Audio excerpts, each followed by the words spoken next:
We have a hat on today because hair days. Also, we are going to talk about the pelvic floor. I have been talking about this video for a long time because wow, pregnancy, birth, everything just changed.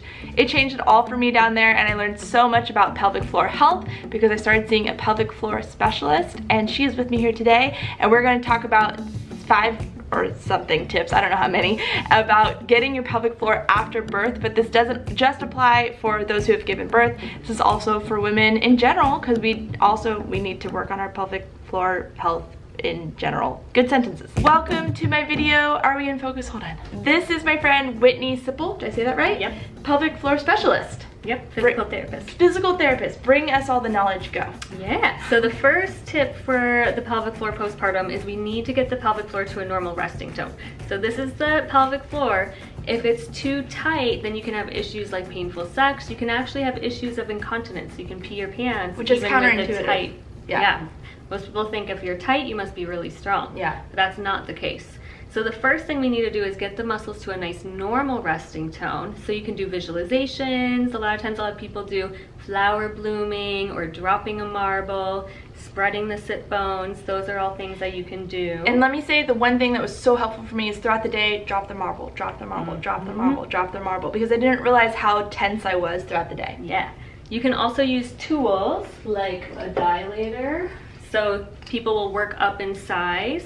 So a dilator can help to soften all of the muscles. You can do trigger point release with it. They have all sorts of different tools that you can use for releasing. A lot of people think of KEGELs right away, but why do we have to relax before we can start KEGELs? If you think about a bicep curl, if we're starting here because the muscle's so tight, if we just keep doing bicep curls like this, we're not gonna get stronger. Yeah. You need that full range of motion in order to get the strength. So gotta get the muscles at a normal resting tone to begin with, then we do Kegels. And that's also through manual release as well. Yep. Okay. So that's the trigger point. You can use your finger, you can use a tool, and that. Or go see a professional. Or see a pelvic floor physical therapist. So then tip number 2 is working on the Kegels. So doing the strengthening, the endurance. So that's what we want to do to make sure that we have a nice closure around the urethra, so we're not leaking urine, gas, or stool. So pause. You guys know that I fart. Like I didn't really tell you this. I accidentally farted while I was filming,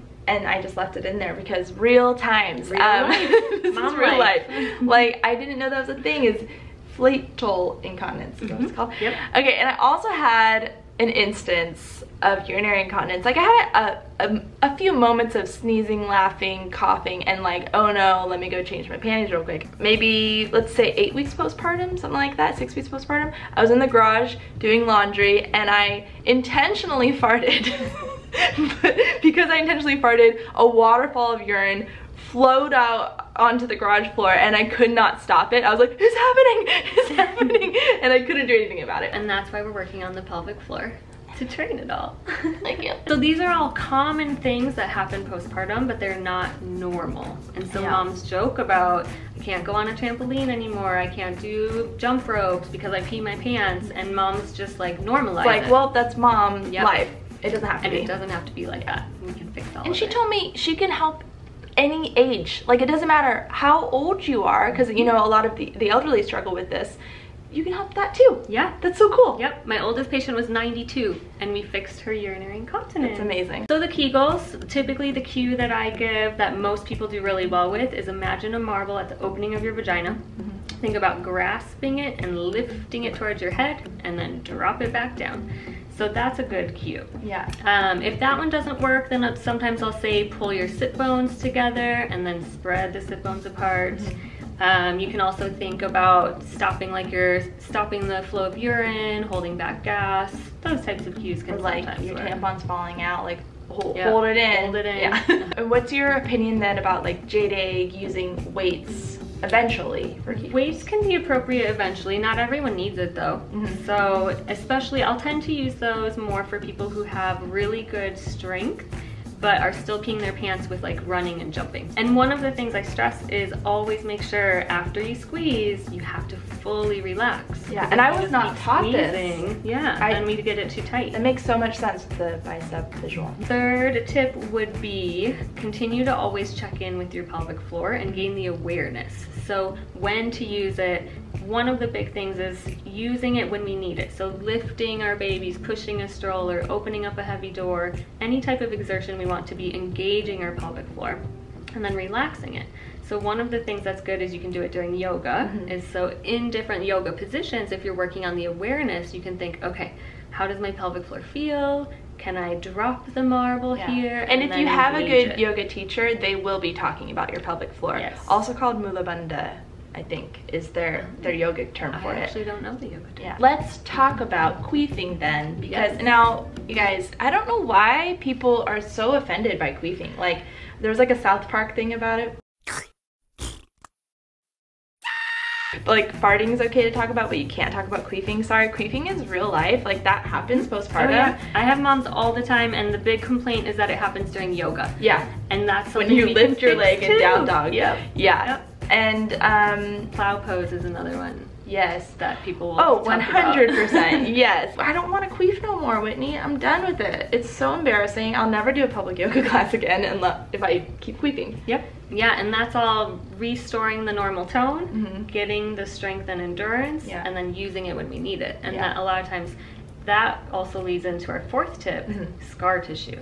So managing scar tissue, and this perineal scar tissue, of course, is directly related to the pelvic floor. Yeah. But C-section scar tissue we need to work on too. Yeah. And I've had so many moms with C-sections who also have painful sex and they pee their pants and they're just like, but the baby didn't come out that way. But the pelvic floor is still involved. Yeah. So we need to work on scar tissue too, massaging it both for the perineum and at the C-section. With oils? I a lot of times have people start without the oil, so you can like grab it. All people pinch and lift. It hurts. Yeah. So it hurt in the beginning. Yeah, I tore in 2 places, and the perineum was one of them, and the other one, why am I telling you where I tore? That's like so personal. And that is super painful. And I think that's mostly why it was painful during sex. Yeah, and the painful sex isn't normal. And so scar tissue, we want to massage it to the point where there is no pain. Yeah. So that's the goal with the scar massage. So it's desensitizing? Yep, desensitizing and breaking up the scar tissue and preventing adhesions. The 5th tip would be see a pelvic floor PT so that you get the individualized approach. Everyone has different needs. Yeah, completely. And I know it's expensive. It's like you're taking care of your baby. You're seeing all these people. You're seeing lactation consultants. You're seeing chiropractors and your midwife and your OB or whatever. And you're like, and I have to see a pelvic floor specialist? Why is this so important? Yeah, so it's standard of care in other countries. What? Yep. Are you kidding me? In France and in Germany, 10 to 20 visits. They get standard after they have a baby. Wow. Here, most people don't even know that I exist. No, yeah, it is so new for me. Yeah, because everything here has been normalized. Yes. Everyone thinks that, oh, you have painful sex after you have a baby, that's just what happens. Yeah. Oh, I pee my pants every time that I lift, that's just what happens. And there, I think they take care of their moms a little bit better. Huh. That is super fascinating. If you want to connect more with Whitney and learn more from her expertise, go to restoredphysique.com. You can also go to her Instagram, where she is posting educational posts all the time. And she actually books out very far in advance. So if you want to work with her or learn from her, she has a ton of virtual learning opportunities on her website. So go check it out. Prenatal, physical health, and labor prep, postpartum physical recovery class, pelvic floor and core during pregnancy and postpartum. Such good information. Highly recommend it. And I just want to say a big thank you to Whitney for helping me film this video and possibly more videos in the future.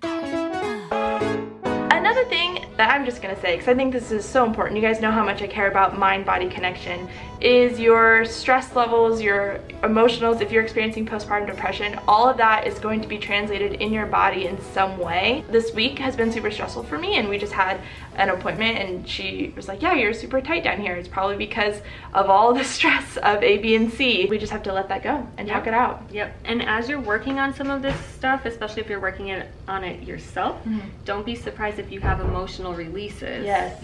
You start to tear up or cry while you're working on scar tissue, or you're releasing the muscles. That's all normal. And good. Yeah. Our body's got to let go of that stress. Yeah, especially crying on your yoga mat is totally a thing, and like, go with it. That's great. The end, guys. I told her to be efficient, and look how efficient we were. I hope this inspires you to work on your pelvic floor, because it is so important. Now we're gonna take a great thumbnail with all of those interesting tools. Bye.